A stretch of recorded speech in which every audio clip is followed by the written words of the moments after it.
Yeah. And not that we can do anything about it, but like if we're Yeah. going to have that next crop when these guys hit 30 and start moving their way out, they're going to start showing themselves now.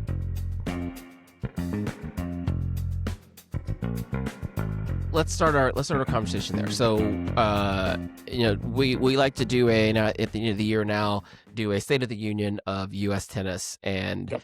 take a kind of bigger lens here and look at both men's and women's U.S. players.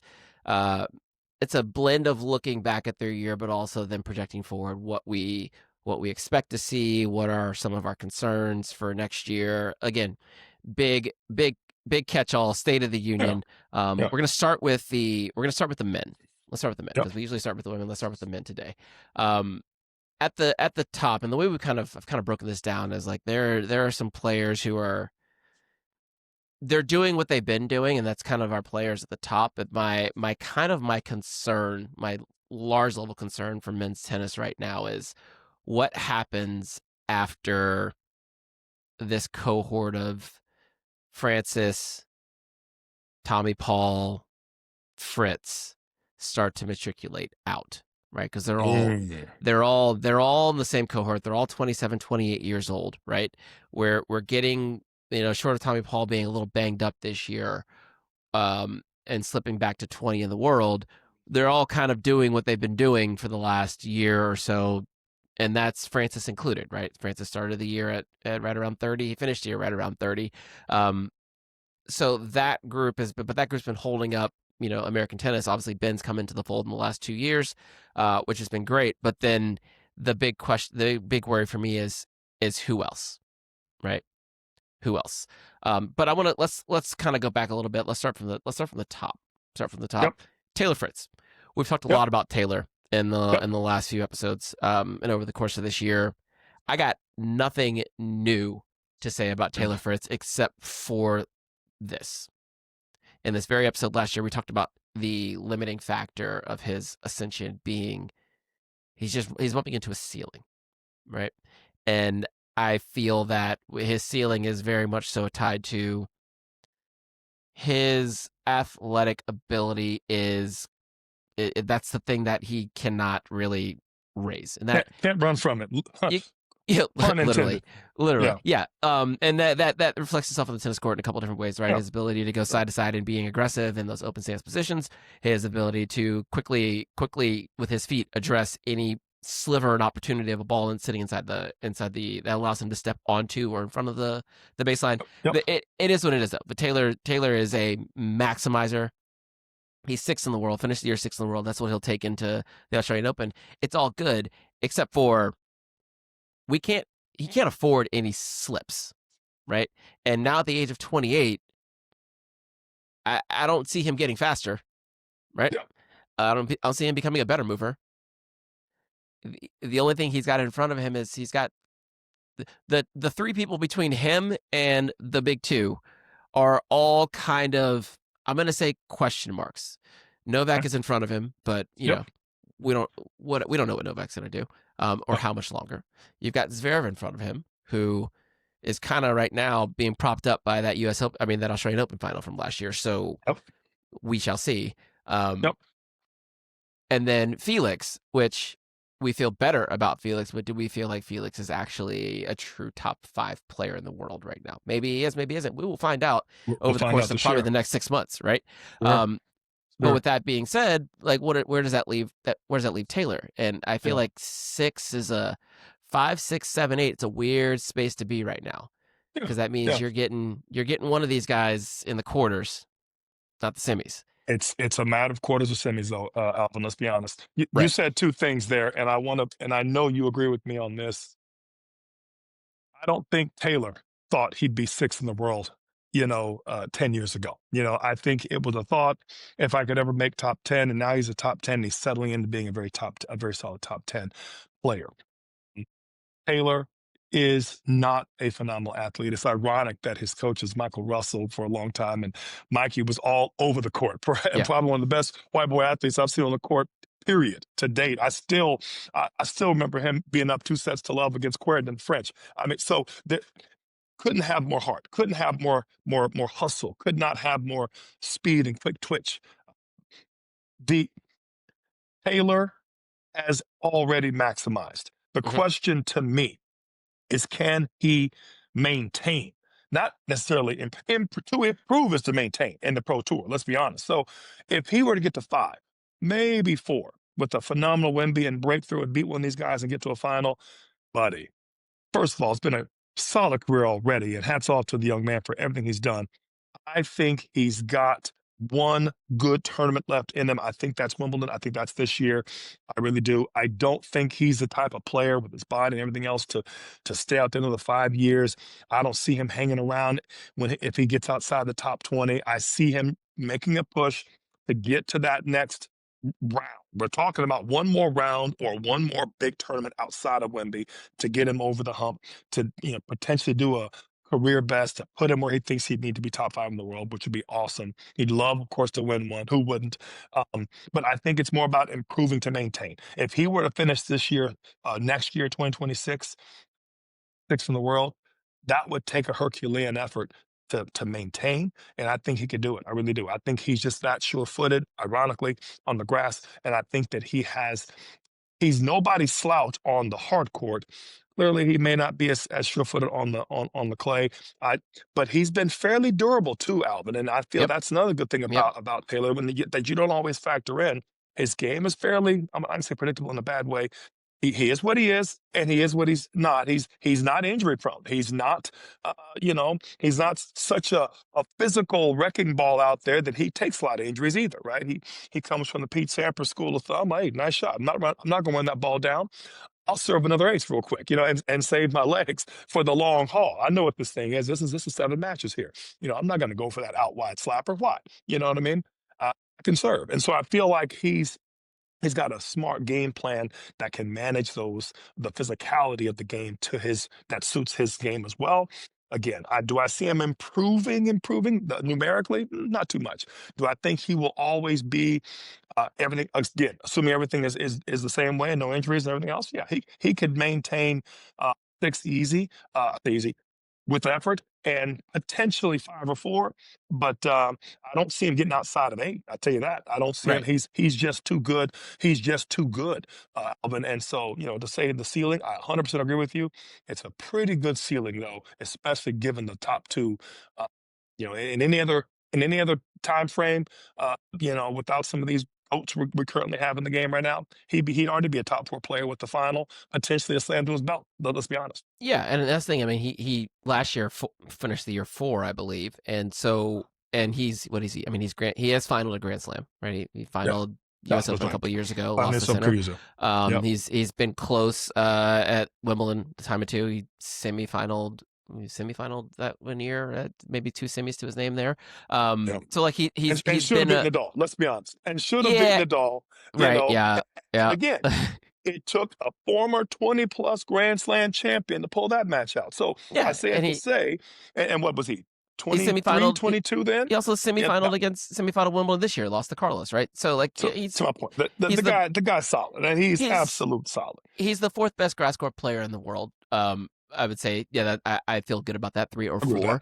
And then you look at the players, like I said, between him and the big 2, you've got some question marks. And so whenever you have question marks, who's not a question mark? Taylor's not a question mark. So like if Novak makes that inevitable slip, right, and 4 straight semifinals and Grand Slams turns into, 2 semis and 2 quarters, right? Taylor Harry Fritz will take that. He'll take, thank you. I'll take that spot. Right.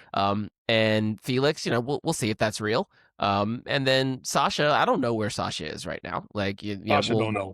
Yeah, exactly. So for the first time in his career, actually, I mean, he's been a perennial 3, like almost 3, 4 in the world for the last 5 years. I think Taylor is for where he is in his career and looking at 2026.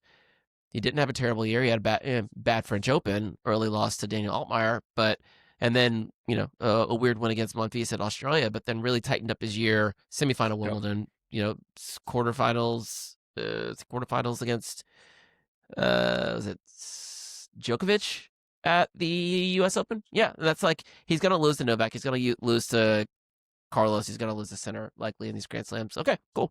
Then 3-4 is attainable. It's attainable, and I feel good about him being there.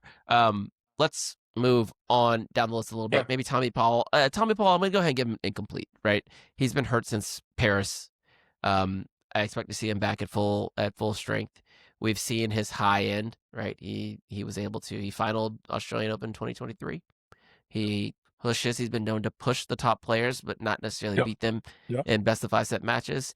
They call him the U.S. or the poor man's Alcaraz. I would call him the American De Minaur is what I would call him, and I love Tommy. I've known That's Tommy always funny. That one's always since funny. he was 10 years old. I just would say, but to both of them, both their credit, they're phenomenal competitors, and to both of their that if there's ever a ding, maybe just not quite enough to knock off some of the top.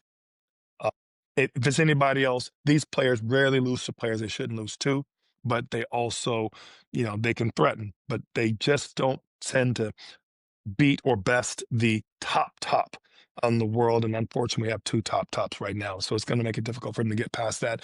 I would say it would be difficult for him to repeat that personally. And that's just going to be something I don't know if I personally think he will reach another final of a Grand Slam. Sure. Where I could see Taylor doing it at Wembley in particular. I don't know if I see even a healthy Tommy Paul doing that. But again, a healthy Tommy, could a healthy Tommy Paul, get close to top 10, numerically be tough, but he could certainly have the quality of wins that could put him in that category. If not numerically, I could see him being a 15 through 20 player with 2 or 3 quarters, you know what I mean, and a few other thousands with some nice results and cleaning up at the 500. So it's certainly something that he could do. And if there's a player that could catch anybody slipping outside of the top 2, it would be Tommy Paul. So again, a healthy Tommy is a threat. He's a guy in the draw that keeps you up at night. You're like, freaking Tommy Paul. I mean, you know if you're not playing great, he'll take you to the woodshed. So that's what I like about him. I'm looking on horizon. I wish we had a few more Tommy Pauls. You know what I mean? And that's to me that's a concerning thing. Is which I want to kind of set the stage. All the guys we're talking about, from Taylor, Ben, Tommy, even Frances. We just don't, in my opinion, have enough of those guys on the horizon yet. And that's no disrespect to anybody yet. Maybe they're just still getting there. Took those guys a while to get there. But to me, I'm looking at the other side of it. I've known Tommy for a long time. It's North Carolina. He was in our section. He and Jay Chentham, shout out to my boy Jay, played doubles back in the 12s. I've known Tommy and his sister since they were young kids. So to see him he's been able to achieve has just been nothing short of phenomenal. So very happy for him and all his team, what they've been able to do. I know Hugo Armando is his coach. I know many people on that set. Brad Stein. There's just so much good. He's got such a good team. And again, Tom will be fine. You know what I mean? He'll be fine either way. Just hope he's healthy. To your point, incomplete. I hear you. I'll check that same box. Could this be another possible final? Yeah. Not so sure just with the current group that's now coalesced at the top, but at the same time, it doesn't mean that that's no slight on Tommy. That's their ascension that just happens to push him out. Not so much his game has fallen off. Right. And, before this year, he finished 2024 ranked 12. He finished 2023 ranked 13. That's about the Tommy Paul. That's where he's at. That's where he's at. And I would expect, assuming good health, that's where I expect him to be next year. He's a phenomenal mover, phenomenal athlete, tests off the charts, and you see it in his matches. I haven't seen any signs of slippage there. I think he's probably good for another 2 years to be playing at this level. So and he's hit that point in his career. We talked about, peaks and primes in another episode, but he's hit that point where he's not getting beat by new players at this point. The guys above him have proven that they can beat him consistently, and then the ones below him, he has proven that he can beat them consistently. And I feel like this slip to 20 is more like it's kind of like a Casper Ruud slip. I had an injury impacted year.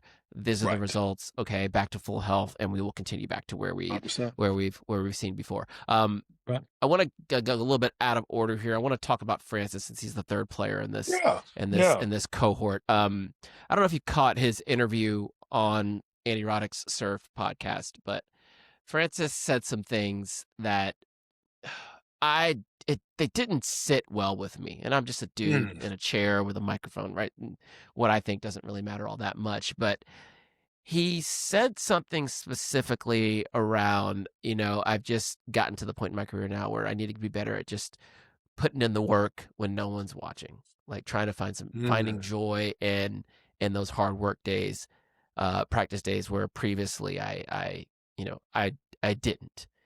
And I took that and I processed it as, oh, you want to be a professional tennis player now. Because that's the job, right? That's the job. Like he's been very good at rising to the occasion during bright light situations, right? And fulfill and doing the entertaining thing and making making himself a household name with his run at the U.S. Open a couple of years ago.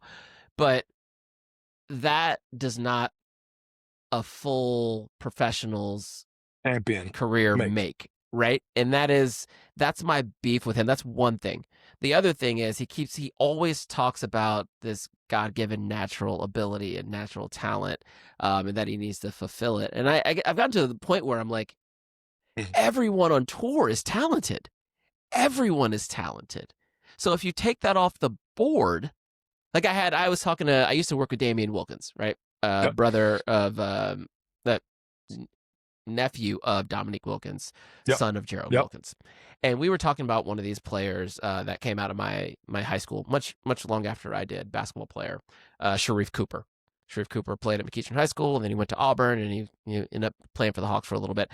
And David and I were talking, and he was like, well, what do you like about Sharif? And I was like, well, he's quick, very, very competent in the lane, yada, yada, yada. And he's like, well, how tall is he? And I'm like, oh, he's about 6 foot. He's like, okay. In the NBA, everyone's quick. All the point guards are quick. He's not a dog on defense, and he's small. So I don't see it. And I took that, and he played in the league. He now runs a program, Overtime Elite. And I'm like, yeah, that's kind of the thing. When you get to that level, everyone's got the basic tool set. Like your thing is now the norm. Right. So what do you do It with might that? be average, if not Exactly. below the norm. Exactly. If you're really being real, let's be honest here. A 6'5" center in high school is now a 6'5" shooting small forward in college, and he has handle. Right, and if he gets to the next level, he's playing point guard, right? So it's a whole different. If he gets to the next level, he's probably sitting bench, and he's a practice dummy for the 6'8" point guard, who's starting. Exactly, and, exactly. So to your point, to the Frances point, it's like I don't want to hear anymore about the talent. Like I'm kind of, you can miss me with that. I'm over it. And the fact that we now we're talking about, finding value in these practice days. I'm like, yeah. You're killing me. Like, what? This is the job. This is like, what have you done? Yeah. Right. So why am I to think that because you're saying this on a podcast that I should believe anything different? What's different? I think he would like to be on the other side of that microphone one day with the Grand Slam to his belt, and I think that's one of the things where he's looking back at maybe a little bit of what could have been. I think he's looking back a little bit, let's reminisce. Maybe he's reminiscing just a little bit, and maybe it's a little bit cryptic too, Alvin. The fact that he's almost coming to grips with that he doesn't, or that he hasn't done it up to this point. And the old expression, Alvin. You do what you've always done, you're gonna get what you've always got. And so and that's where he's at. And I love Frances. The kid has done more than I ever expected. Everybody thought he wouldn't do this and that. I remember talking to a group of coaches that at the Martin Blackman had an African American coaches summit right shortly after he took over the reins with player development, and everybody and their uncle, and probably me included, were all talking about technique, this and what and how, the forehand, the serve. And I mean, there was nothing picture perfect about anything, you know what I mean, that he did. And I remember talking to a group of coaches afterwards, and I was like, you know what, guys, I had a weird experience with a certain guy named Novak Djokovic. And what he showed me then was how much better he could still get with all those flaws. And he was still hanging with the top of the game. that time. And so Francis is that player. I remember the conversation goes yesterday. He's overachieved, in my opinion, with those God-given skills. And I feel like maybe he's doubling down on it because he knows that's something you can't take away from him. What top running back doesn't think he's still fast, right? Right. What wide receiver doesn't think he doesn't have hands? You know, what I mean, you're going to double down on what you know and what you feel you have in spades. And you know what? Who am I or you to tell me different? And you're getting that honesty when he's talking to a Grand Slam American, behind his microphone, not necessarily if it was me or you, right? And so I think that's where that level of respect comes in. And quite frankly, Andy did put in the work. You know what I mean? And you heard it right here.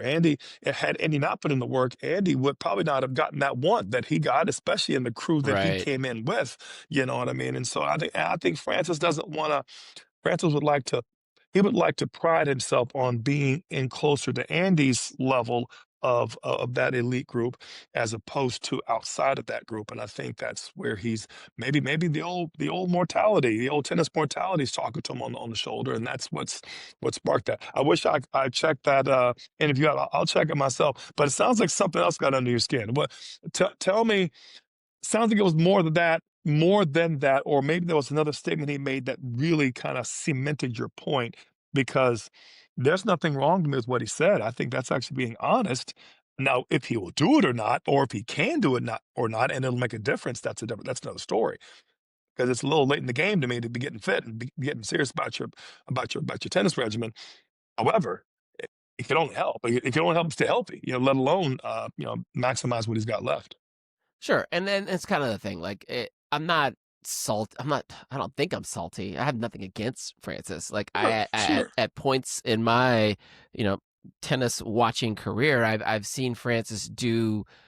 I look at a tennis career, a tennis professional at like from a macro level. It's not just what you do on the court. It's because you can only do that for so many years, right? You can only play tennis for so many years, but can you use tennis to then set up the rest of your life and then sure. like have those impacts continue to reverberate in your in your lineage from generation to generation, right? So Yep, he's got yep, about 10, 12 years to create value and then yep. start to max it and then start to leverage that value after. So I think he's done a really good job of when he made that US Open run, was it 2022, I believe it was, lost to Carlos in the semis. Like he started to do everything. He started to reap the benefits reap the benefits of that success. And I think that's the stuff you have to do. Like you only have so long to take these endorsement deals and run with them and become the face of American tennis for a little while, Sure. and Which show which he that you was. have and show that you have Sure. viability as Sure. a on camera person, whatever and 100%. whatever aspect that may be. I know we'll talk to Chris Eubanks about this probably in the next few weeks, but Sure. a lot of what Chris Eubanks is now and has the opportunity in front of him is not afforded to someone who has been normally around 100 and 120 in the world, right? But what did 100%. he do when he got the opportunity on the tennis court?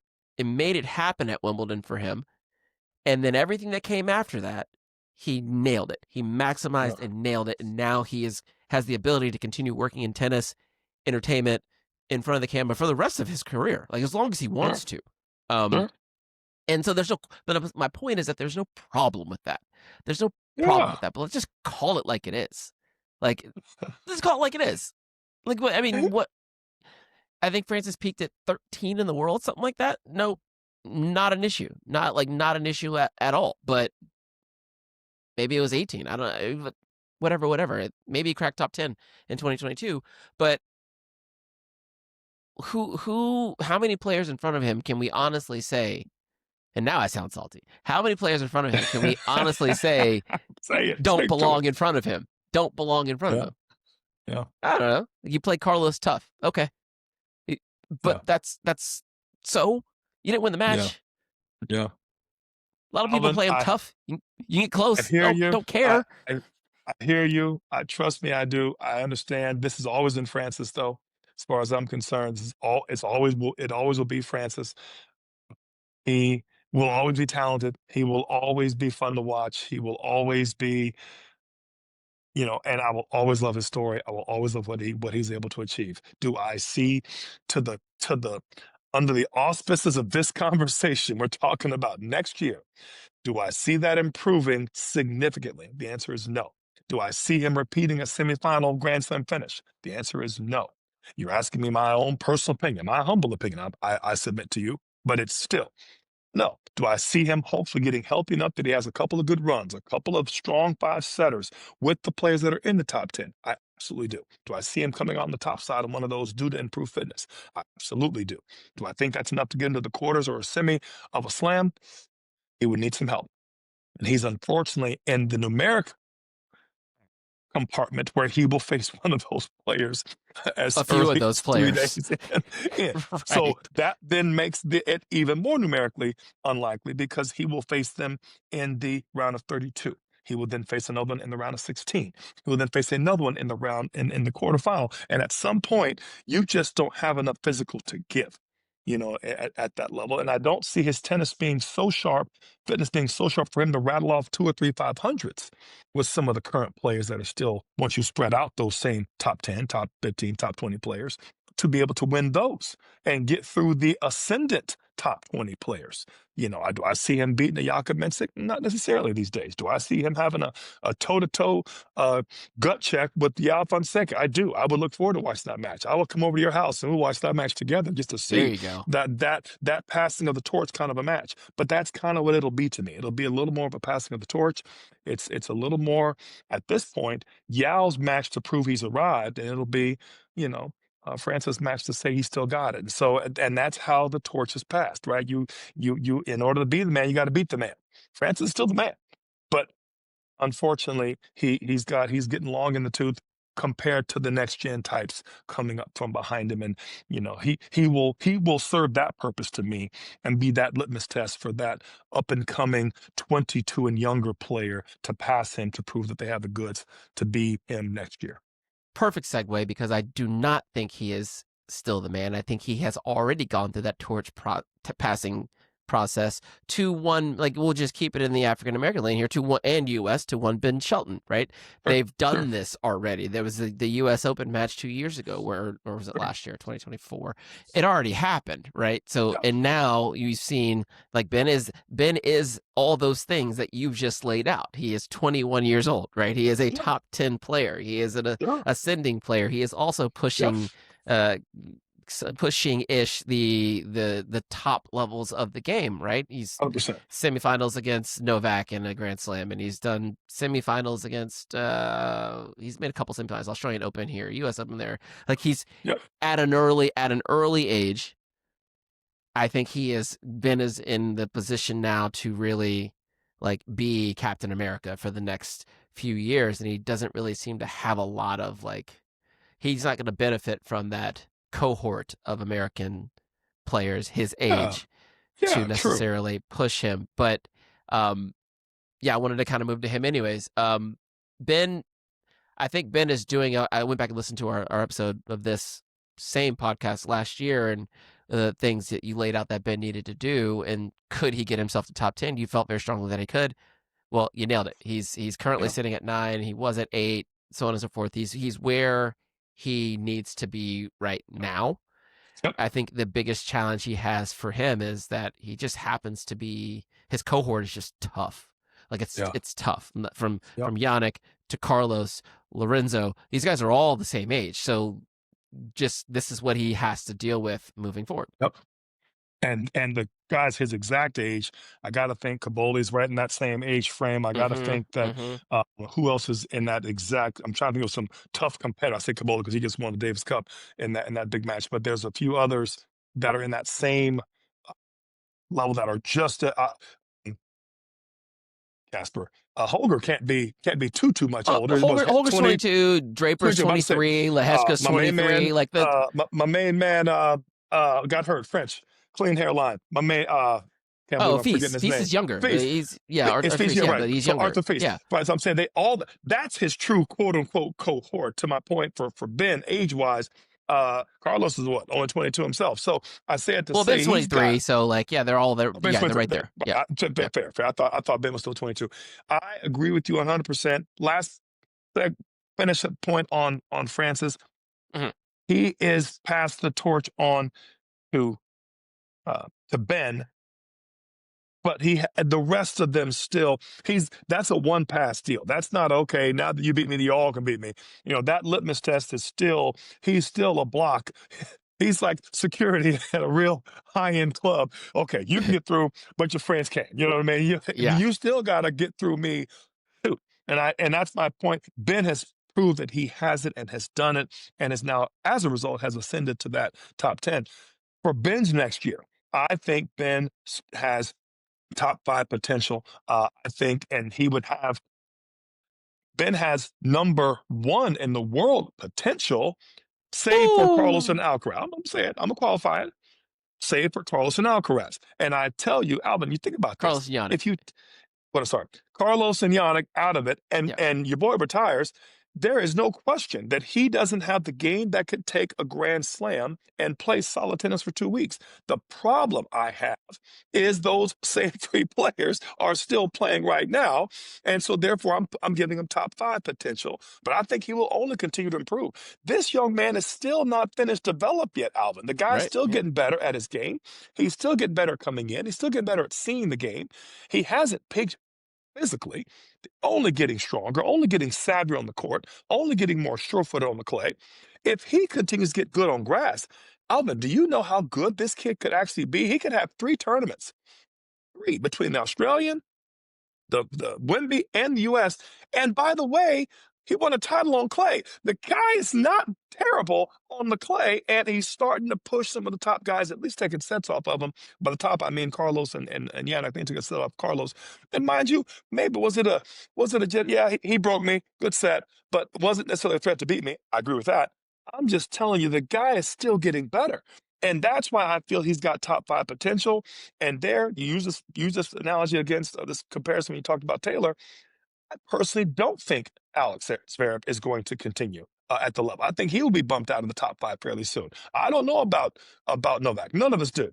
But clearly, he's not a long-term thought as far as the ATP is concerned. So there's 2 spots right there as far as guys are in front of him. I think he has the game to go through 3 of the other players that are in that 5 through 8 cohort. I got to tell you, Alvin, with that being said, he plays well in Australia, always has, and it's coming up. So to me, you got guys like Zverev who need it, and you got a guy like Ben who didn't have. I don't think Ben had a phenomenal Australia last. He had he's semifinal. He's semifinal. Was it 2 years ago?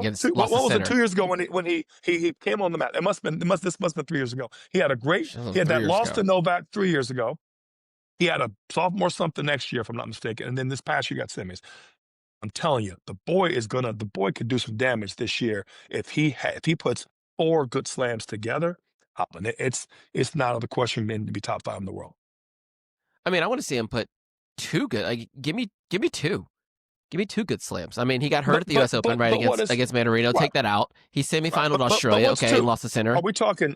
Is semi good? Semi's great. Yeah, semi's great. I think you're spot on with. He could semi 2 of these this year, if not 3.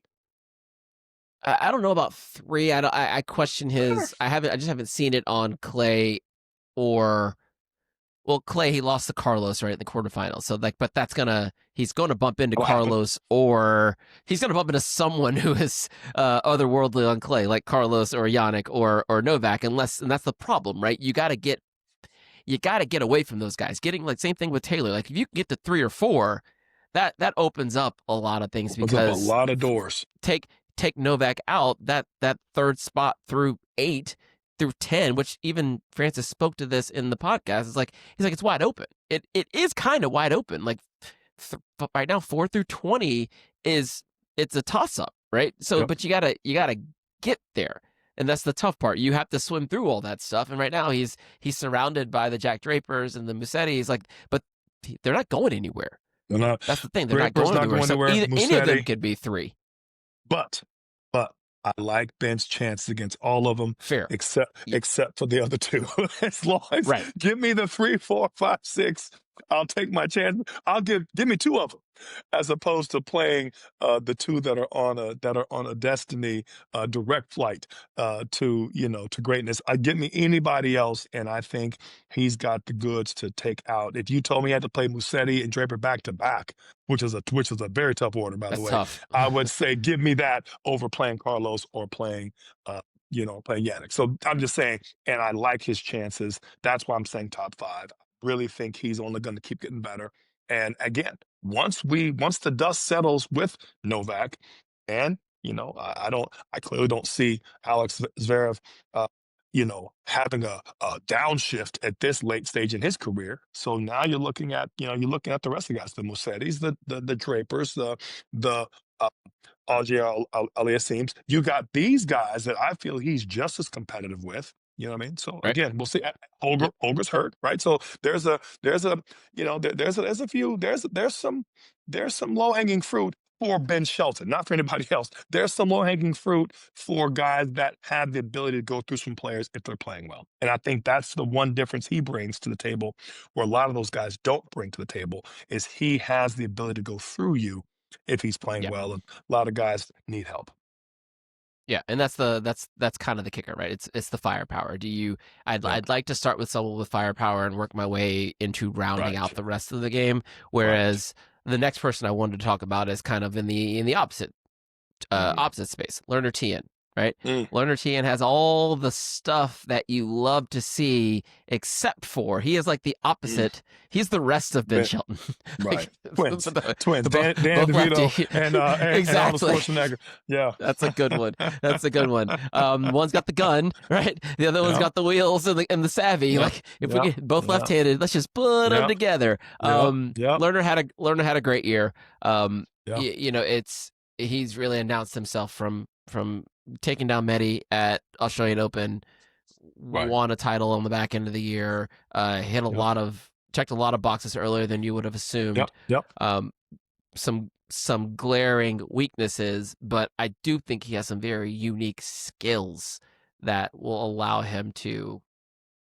He finished the year ranked 20. I think 20 could be the baseline for him for a while. I don't know. I don't feel top 10 energy out of someone sub 6 foot, but 15 through 20, like could he be there? Because I feel like he's going to show up. His game travels well. He can kind of do it on all surfaces. It'll show up week in, week out. He is your professional version of a guy who makes balls. And then we'll turn line on you when the opportunity presents itself, just like one ball earlier than you thought it was going to happen.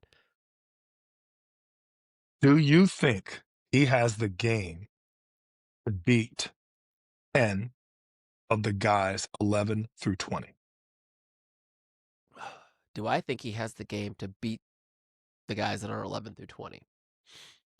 If you had to go down the list, 11 through 20. Yeah. Here's the thing. I've seen it. I saw it with my own two eyes in Washington. Like I saw him beat Rublev, and Rublev is like almost like the archetype for 15 in the world right now. Maybe, I mean, he's been higher, but this is where he is right now. He's somewhere between 10 and 15, probably outside looking into Turin. But so I saw Lerner beat him, and then he turned around and beat Lerner, a few months later. But that could happen. But I could see him taking down a Khachanov every once in a while. I could see him beating who else is in front of him? Someone like Lehechka. Yeah, he could take Lehechka down. Yeah, like that will happen on occasion. Lehechka better than Khachanov, and I see him beating Rublev anytime Rublev's having a bad day. I don't know if I see him beating the same level as him in the 11 through 20 space. I didn't say could he beat a top 20 player. I hear that. I'm asking you, if you went through 11 through 20, okay, I'll give Rublev. Great. I'll give you Medin, right? Both of these players are bigger, stronger bashers that don't come to net much, that don't do a lot except bash. And I think that style is getting countered very well. He just happens to be lefty and good on both sides. I just don't know if his lack of serve and his lack of true firepower, especially off his foreign weight, he can hit it bigger, don't get me wrong. But and his size, I don't know if he has the ability to beat so many of them. Will he have an upset or two in the opening rounds? For sure. He finished, 30 in the world this year? Do I see him getting top Yeah, around 20? 30, yep. Top 20 is going to be tough. Do I see him beating all the rest of them? The problem also becomes, Alvin, he's being gifted. See, gifted, it's a weird gift use of the word. Because of beating a seed early, he gets that seed's draw. He Right. gets now Yeah. top 30. He's now the low seed, right? Now he is the hunted. And now you got guys that are gunning for him that might just be able to traverse the court, come forward on him, take advantage of that serve, and not be so worried about him being lefty. And that now becomes a very different horse race, a foot race. So that's kind of what I'm looking at. Do I see him breaking top 20? I could see him getting right at 19, 20 in that range. He's going to have to get a serve. He's going to have to get some weapons. The good thing is he's still young, Alvin. He could. He really could. I just feel like the shorter, quicker players, they depend a lot on speed. They depend a lot on the physical, getting to that ball. Even half a step slow makes them a notch lower, you know what I mean? And a full step slow, he's not gonna get faster, right? He's as fast as he is now, potentially total. And I look at all the top players that were his height, his size, and his kind of game style. You look at the Michael Changs, you look at the Leighton Hewitts, they were all in a similar mold. They hit their prime pretty quickly. They did their damage early. By the time they were 23, 24, they were pretty much done. Caden Nishikori is a notable exception in terms of his length of time, but he's two, right? Got a step slow, and he wasn't the same Caden Nishikori. He did a little longer than most and was quicker than most, you might say, but he wasn't playing his top tennis, to mid to late 20s.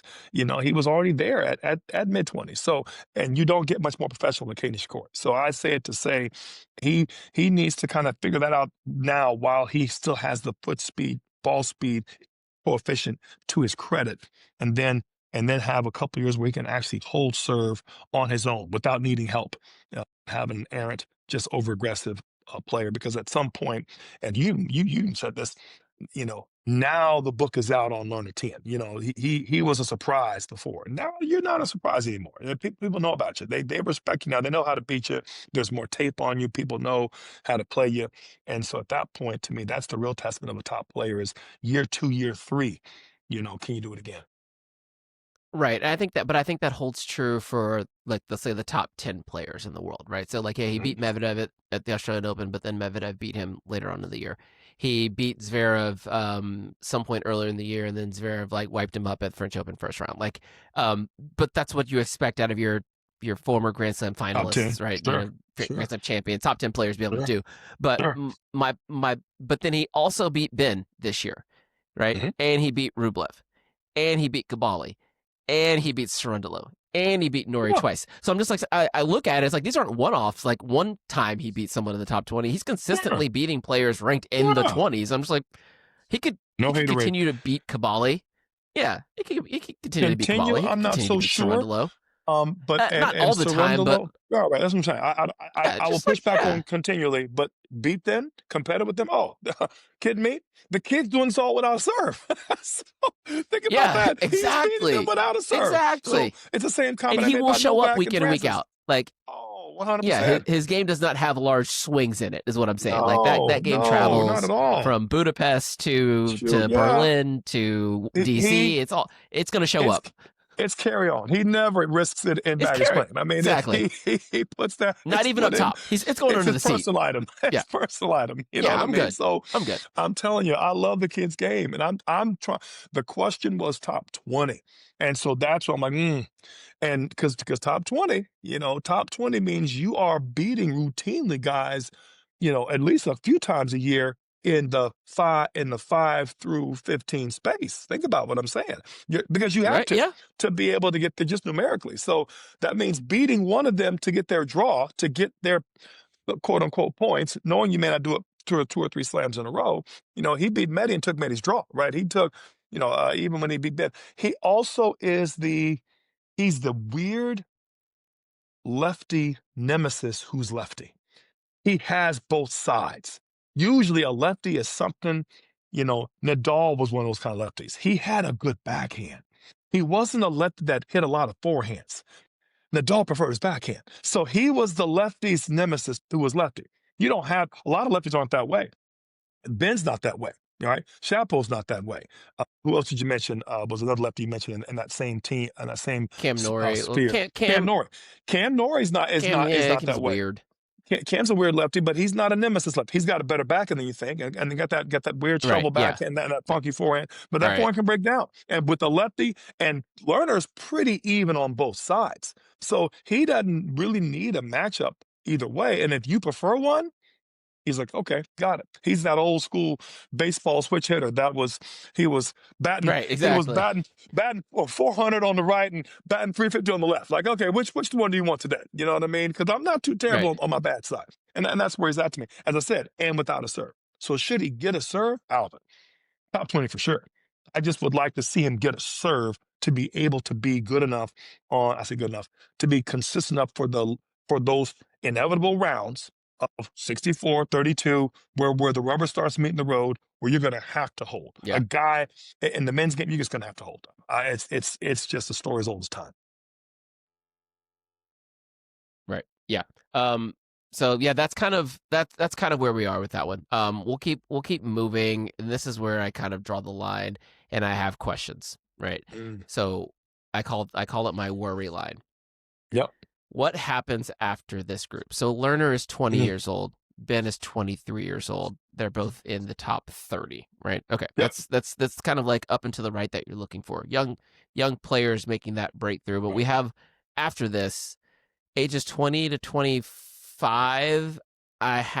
We don't have anything that jumps off the page. And then this is where I sound the alarm for men's tennis on the American side, right? Like there's nothing that I haven't seen anything that makes me go, our next version of Taylor Fritz is in this group right now.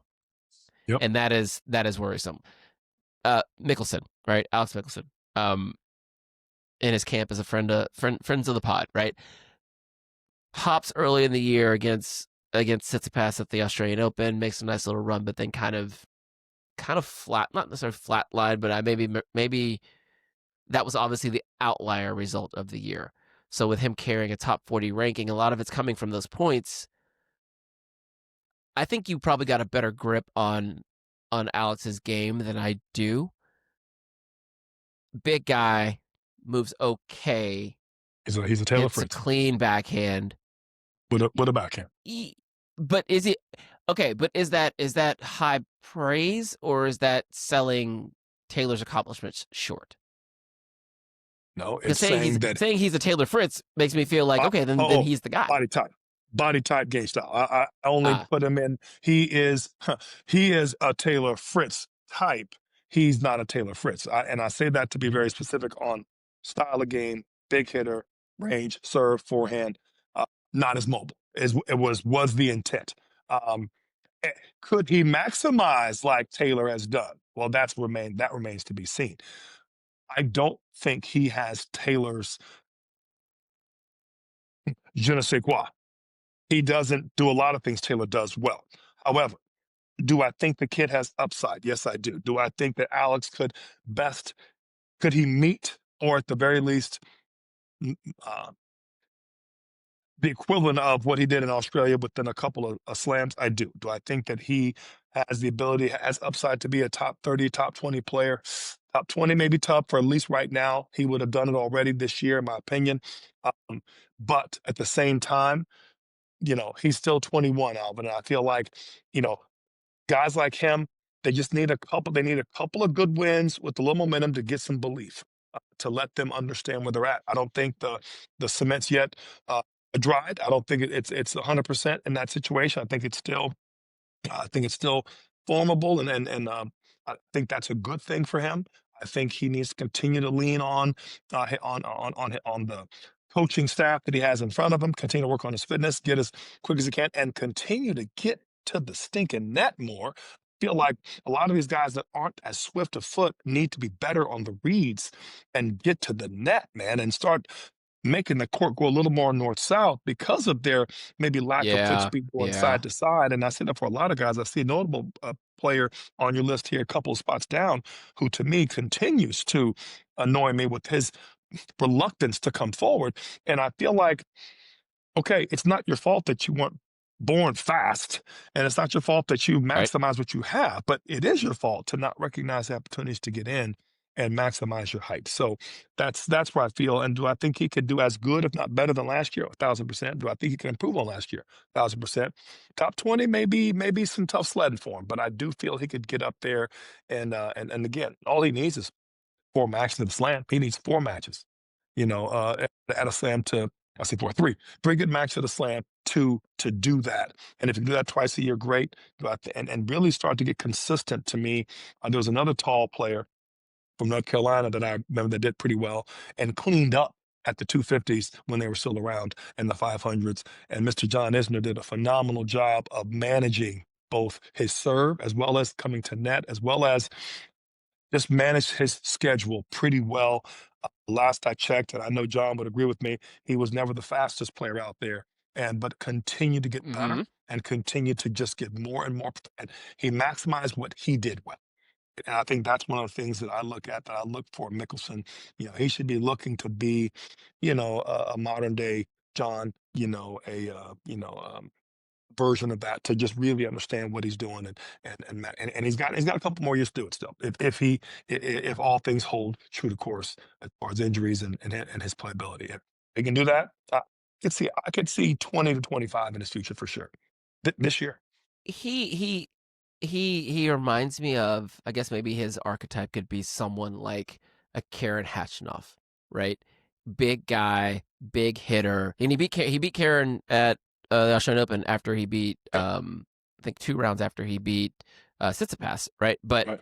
that kind of big bruiser that if Right. you get locked into a baseline rally can be extremely physical. Where he tends to struggle, and same thing with Hatchanoff, is when it turns into a athletic corner to corner run around type of match, which is what unfortunately a lot of the guys in the top 10 can do. Not just the Sinners and the Alcarazes, but even Cabali is a version of that, right? Yep. Yep. Just Runa short is one, a but yeah. version of that. All these guys can Sure. move and hit from corner to corner, and that's where, I mean, his strength and conditioning team, Rocket and Ginepri, like that's probably their task right now while they're getting him ready for Australia. Is like, we've got to be better at hitting and moving and hitting and Yep. moving and hitting and moving. Yep. We was old school. It's not just rally tolerance. It's Yeah. where rally tolerance meets strength and conditioning Yeah. in Yeah. this is tennis in 2026. Sure.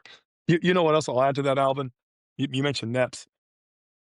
Robbie Ginepri had a mutant ability on the return of serve.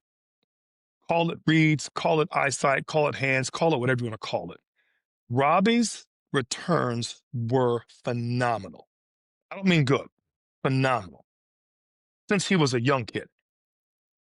Brought up Taylor Fritz, especially on the grass, but other surfaces as well. Taylor returns pretty darn good, Alvin.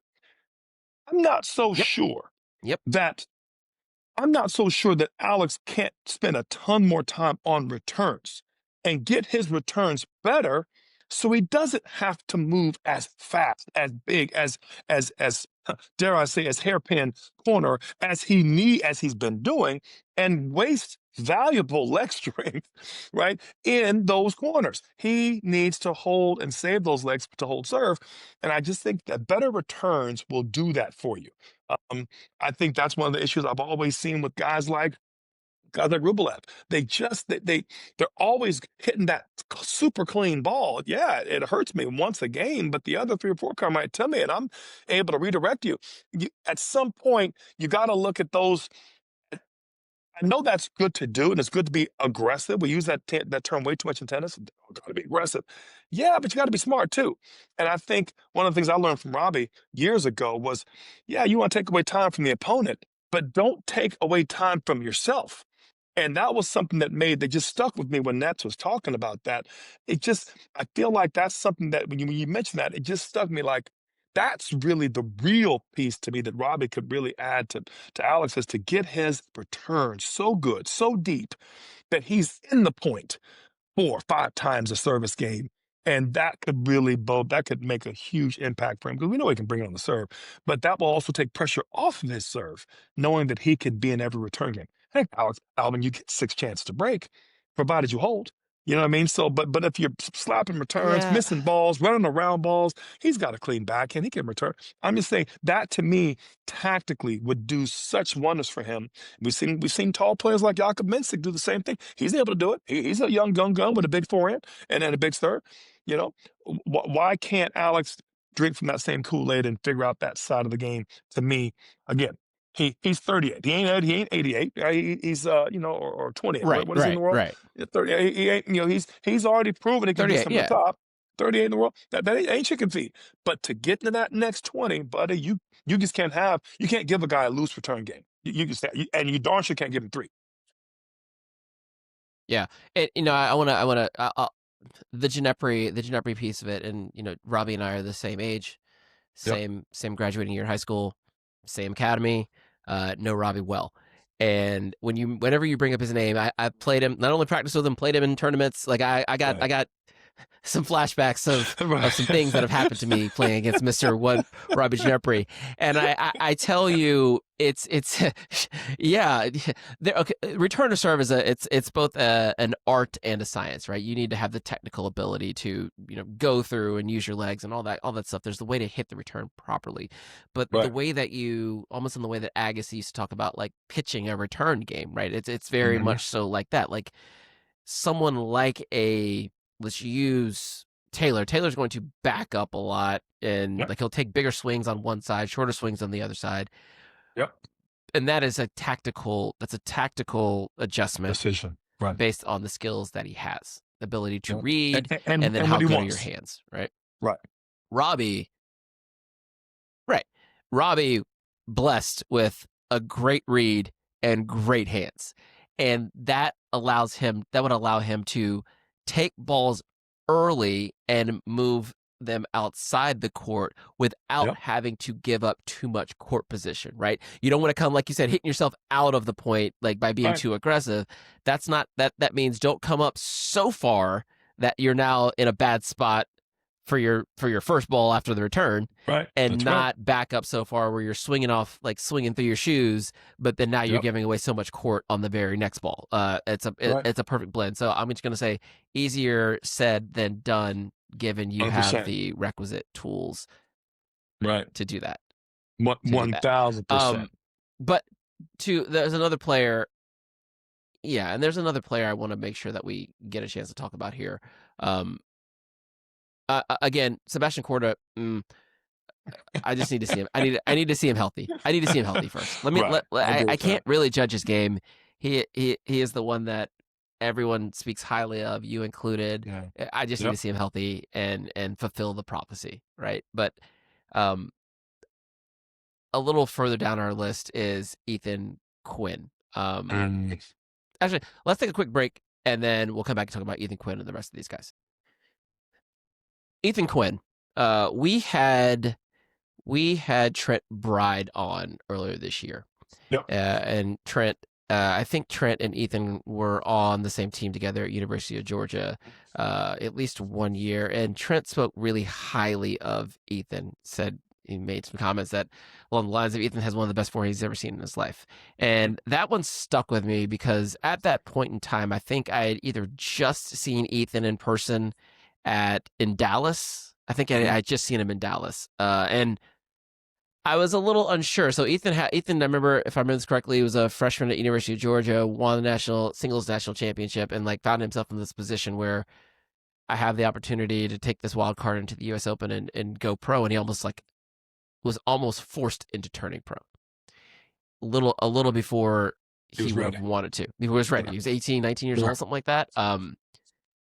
Talented, but not yet ready. And so now we're at a point where he is, he's thrown into the deep end, finally gotten himself up to the surface, and then now he's learning how to swim. And lo and behold, Ethan's 21 years old, has gotten himself to 70 in the world.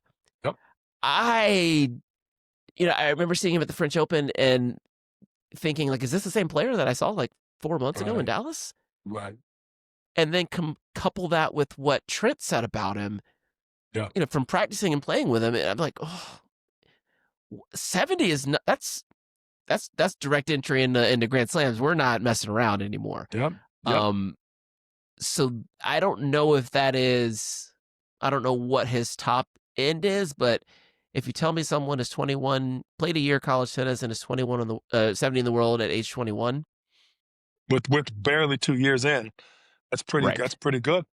Pretty That's good. yeah. And I don't know how good that is. I don't want to like overextend myself here, but it ain't nothing, right? Nope. Nope. And he's got the kind of game that if it gets hot, he could take down a few players.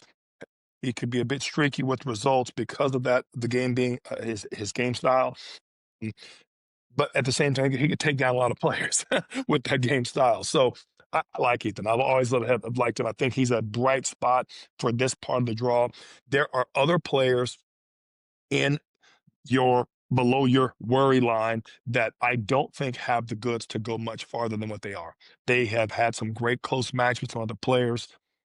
You know, I don't know. I just don't know if they have the goods to go farther. They, to me, they just have gone as far as they're going to go at this point in time, and so that makes me look at guys like Alex, guys like Ethan, a little more because they're in the same group but haven't had the same time, right? And so, all things being equal, I'm going to err on the side of the guy who still has more to learn over the guy that's showed me 4 years that he has not moved his needle due to game changes he doesn't make, game development, things that he didn't take the time to put in when they're ready. And to me, a guy like EQ could 100% continue to develop and get some of those same skills. And to me, 70 means he's hungry. He's an outlier, and that's where a kid like him really wants to be, is to be that surprise, but have guys realize, hey, um, I'm 70, but I got a top 20 in the world forehand. You know what I mean? And so, don't sleep on me. And I think that's where that kind of low expectation, right? Mendoza suits him just fine.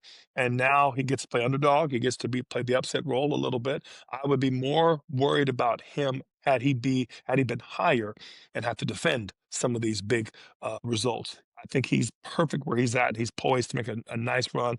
I could see him breaking inside the top 50 very, very easily this year, just off of 3 or 4 good tournaments. You know what I mean? Because of his game.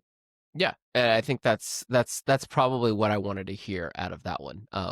Now he is at the point where he's not going to have to quali into Right. the slams. Pretty close to direct entry into Yeah. the Masters. A good run in Australia, like a good run is just like winning 2 matches. Yep. Yep. And for a kid he's young, moves well, Yep. 6'3", right? And Yep. that's Yep. Good important size on because him. he ain't Yep. little. Yep. That keeps me hopeful. He's my Yep. I'm gonna keep an eye on Ethan Quinn this year Yep. because he has done some things in the last 9 months that make you go, okay, this is worth keeping an eye on. The juice is worth the squeeze. The juice is worth the squeeze. Not to Yeah. tip my cap on the WTA portion of this soiree, but I also did the same thing with Peyton Stearns last year, and it was not fruitful for me. So Yeah. I'm gonna be careful. Yeah, but yeah. No, Yeah, it is what it still a is. lot there. Still a lot there from Peyton. Still a lot there. You know what I mean? And we'll see how she rebounds this year. You know what I mean? We To shall me, see. you have to look at the tour, Alvin, over a course of a 5-year period of time. Yeah. The good and bad. The bad is if it's been 5 years, well, how much more do we need to see which we haven't already seen? And the flip side of that is, especially these guys that go to a year of college, it's a full 2 years that are gonna give you 18 months worth of playing. Because think about it, Alvin, we look at the tour, you and I as experienced coaches, tour travelers, what have you, we think of the tour in the eyes of the top 10, the top 20. That's the highlight reel. That's Right. ATP Masters. That's direct main draw, this, that, and the third. The Challenger circuit, and even some of the 250s back in the day, and obviously there are more 500s now there's still some 250s, but they're in other kind of obscure places. It's not that robust. And when the Grand Slams happen, almost to a tournament, there's nothing else going on. So Yep. if you don't make the slams, you're off for those 2 weeks because nothing else is going on, right? So the flip side of that's 8 weeks. That's 2 months of the year you don't play if you're not making those same things. So I just wanted to make sure for our viewers that may not understand, the tennis year is really only about 9 months long. You know what I mean? It's 10 months if you're top third in the world. It's almost 11 months if you're top 10 in the world, right? But for Right. the rest of them, it's only 9 months. You take out two of those nine, that's 7 months, Al. That's all you got. So you'd look at that, you got to look at that. Now you got to be strategic about where you're going, what you're going to qualify in. Qualifying in is big because you got some wins under your belt. You have a chance to knock down somebody who's coming in, or who's a little bit, not as match tough yet. But at the same time, 70 is a whole lot better than being 110. So I look at it to say, this could be a good year for Ethan. I look forward to him and Alex both. They're just now getting into that point where they're getting, okay, I know my schedule. I'm going to be here. Not hopeful, not I'm qualifying in, not I'm playing. No, no, no. Right. I'm directly in. I know my schedule. I can kind of set my schedule for this year likely for the first time. And now I'm able to set things up, get things going, and plan. And now with that plan comes less anxiety. With less anxiety comes a little better feel. You get that tournament 4 or 5 days early. You got things set up. You're there hitting with all the top players. You kind of feel like you belong a little bit more, and you get that much more settled. Working yourself into a tournament as opposed to cues here. 2 weeks from now, you don't know where you were going to be. It depends on here and here. Went on the wild card. I mean, all that stuff can be very chaotic. And so to see him get to that point now is a big milestone for him. And for a guy whose game is pretty explosive, you want as many knowns as you possibly can get because you're gonna take some risks, as you should. But to have everything else be set, feel good about what you're doing, that could only bode well for a guy like him with his kind of game. Yeah, and kind of but to your harking back to your point about the college players needing about, you know, 2 years to get 18 months worth of work in, and then, trying to figure out, can I make it at X level on this professional tour? I feel like the poster child for that right now is like Brandon Nakashima, right? 100%. Like, I think Brandon Nakashima is a coach's dream when you watch him hit a Yep. ball. Like that guy is like, that's work right there. That backhand, you Man. put it in the loop. That thing is Yeah. perfect. Yeah, it is. But we had not seen much more out of Brandon than what we Yeah. got. I mean, this year, Yeah. maybe I'm being too critical, right? So he finished last year like right around 45, 48 in the world, something like that. And this Yep. year we're up to 33, right? So Yep. moving back in the same direction where he was in 2023. But from a top end standpoint, I just don't get. It's a good hang. It's a good hang watching Brandon Nakashima Yep. play tennis, Yep. but I'm not like, I don't want to live there. You know what I mean? Yeah. Yeah, I agree with you on a lot of levels. I think Brandon Beanock is one of those kind of players who just he does everything. He does everything well, nothing superb. His serve Right. is big, but not huge. Backhand's unreal. Forehand's good, not huge. He's not overly tall. He's not short. It's just everywhere. If he is the Mendoza, right? And he has maximized all he can, and he continues to do so. And God, I never count the guy out. I love what he stands for. A guy that's out there still trying, still doing his thing.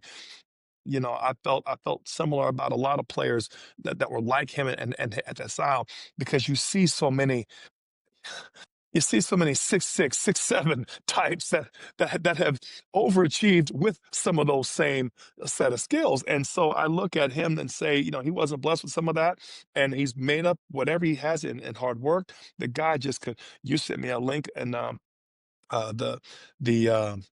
what's the biomechanist Gavin.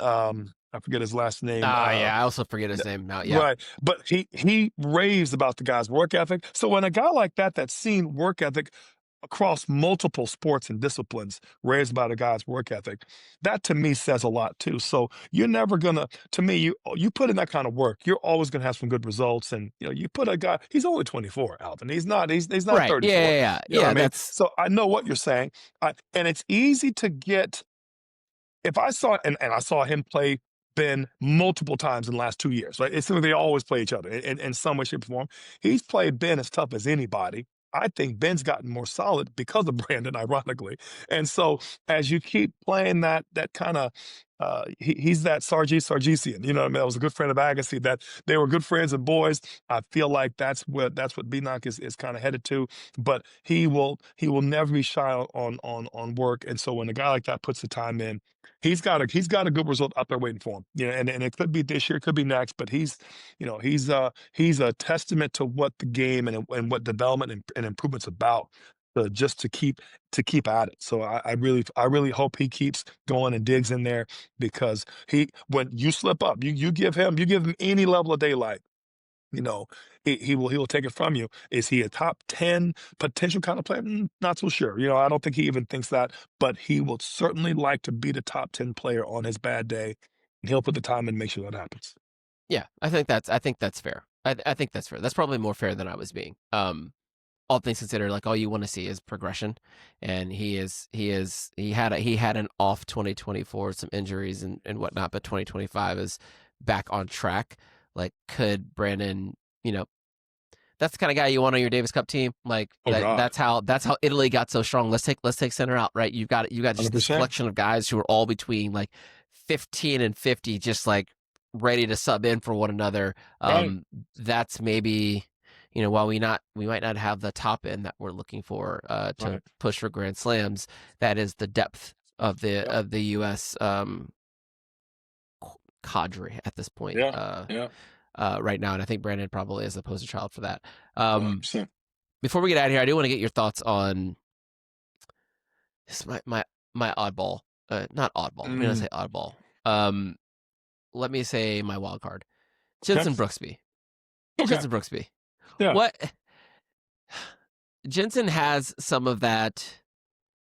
He's got some of the stuff that like Lerner has, where can and will make balls, and what he's going to do will not really vary from day to day, match to match, tournament to tournament, right? He is going to compete his ass off. He is going to make a lot of balls. He is going to be unconventional and use it as a weapon. Yep. Probably won't win him a Grand Slam, but could it get him into a place where, okay, yeah, he's pushing people on a regular basis, and maybe he does see the second week of a Grand Slam, maybe somewhat, not consistently, but more times than not. I don't necessarily see him being second Grand Slam material. I see him being more of had a couple of good wins against the 20 at some of the smaller events, and believe I can hang and can beat them on their bad day. And let me take those points, and let me take that confidence with me to the next match. Jenson's a tough one to me, because I don't. If we're talking about Beanock, and not necessarily having some of the goods, you know what I feel about Jenson Brooksby. Right, yeah. But I'm going to reserve judgment, because I always feel like, and I've said this to you before, Alvin, and I will continue to say it, while you can measure the size of the dog in the fight, you can never measure the size of the fight in the dog. And he is that player. God, you love guys like him. You just absolutely love, you cheer for him. From a tennis standpoint, he's a tough matchup. I would like to see him this year have one wrinkle better than he had in the last year or two. How old is Jenson? 25. 25, right? So you're getting up there close on the 4-year, 5-year. Do what you've always done, get what you've always gotten, type of thing. So, he was suspended for a couple of years. Like, he had that situation. Okay, but now we're back on track. Right. But you and I both know he didn't stop playing during that time frame, right? So as often the case with those kind of guys and have those situations. I don't know. I'm so I'll give him 2 more years. Is that what you're saying? I mean, do I see him remarkably or significantly moving that needle? What do you have him down here as 50 or so? In the world, do I see him cutting that in half? Not really. You know what I mean? Do I see him? Do I see it being top 30? Do I see him getting 40? And numerically improving in that thing? 100%. 100%. Doable, possible. Past that, inside the 30, you're gonna have to do it over and over again. And I think, to me, he speaks to me as an upset specialist. And while that's great to always have that ability with some of the top on a bad day, I'm not necessarily sure if the other 25 through 50 are that worried about him. And it would take a special couple of weeks for him to really catch fire and really do some things that you hadn't seen before. That you know but I've seen a lot of players that were pretty unconventional. You know what I mean? I'm old enough to remember Gene Mayer with two hands on both sides. I remember the Jenson brothers, speaking of Jenson Brooksby, playing doubles, lefty righty, and switching hands on overheads. I've seen some unconventional. I saw this guy named Ilya Bazoliak back in the day who had a two-handed forehand and a one-handed backhand. I mean, this guy was unreal, tall. I think he was Serbian kind of guy. This guy was unreal. I mean, two-handed forehand. Understand what I'm saying? One-handed backhand. I mean, who has that? Yeah. I mean, Ilya was hands were ridiculous. But again, I've seen some weird stuff. Who was my French specialist that always carved up Pete. The what's his name? Short Santoro. From my main man, Fabrice Santoro. So I've seen some weird, unconventional game out there. You know what I mean? I don't know. I just don't know. He would to call him a Fabrice would be a compliment. Let's see what he does this year. Let's see. I'll put the jury's still out for me for Jenson. I feel like he needs to. I feel like that's the longer it goes, the more likely there's not much change there. Is what my head says. But a guy like him that fights the way he does, you never count him out. Yeah, and I think it's probably important to kind of remember that when we look at this. The top end of American tennis. And this is why we think Ben is so special. Take him out. Frances, Taylor, Tommy, they all kind of hit this version of themselves around the age of 24. I think Fritz 25 when he finally cracked top 10.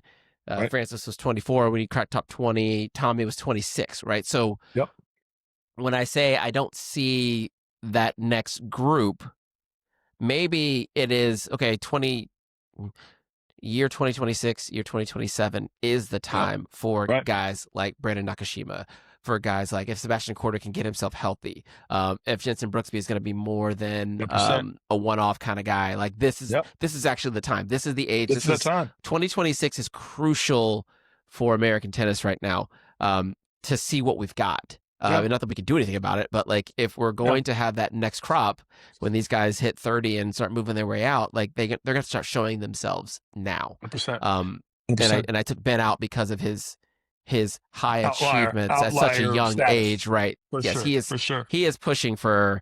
He's trying to get to top 3 in the world, to number 1 in the world. Where we're talking about something a little bit, I'm going to say more manageable. But yeah, I think that's good. I think we did a great job. I think that was exhaustive by nature. Yeah. Always is when you got that many players to consider, Yeah, my concerns I think are valid, but I appreciate you talking them out with me. We will wrap it up here and then we'll come back and address the women's side, which is it's funny how it's such a different conversation when you go from the ATPs to WTA, especially at women's tennis. On the American side, it's just a very, very different conversation, and but equally as interesting. So if you're listening to this one, come back for that one, or maybe it's after the break. I don't know. You don't know what you're going to get here on the Best 3 podcast. But with that one, I will say, TH, thank you, and Best of 3. We are out.